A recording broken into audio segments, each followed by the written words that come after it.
අද ඒගොල්ලෝ වෙන්නේ අද රැයිදින් අපි දෙන විතරයි.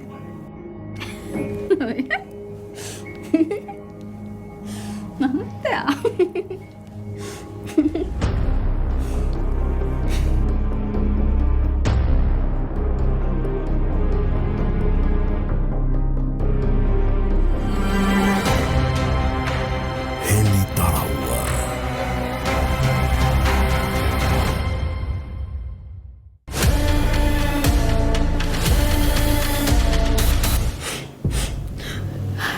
මන් දන්නේ සර් මට හිතා ගන්න බෑ ඒ වෙද්දි මම්මගේ මුළු ජීවිතේම ශිවන්තට පූජා කරලා ඉවරයි.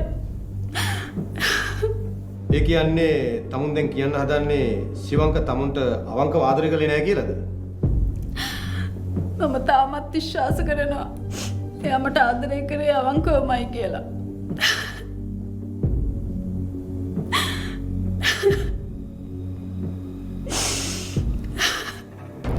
දැන් ඔයා කියන මං වලට බලහත්කාරකම් කරා කියලාද? බලන්න එපා තිබ්බ විසේ. එතකොට මට විශ්ේ තිබුණේ පව්කාරය. උලට නම් කවදාවත් හොඳක් වෙන්නේ නැහැ යකෝ. හොඳක් වෙන්නේ නැහැ. කටේ කිය පහන කතාව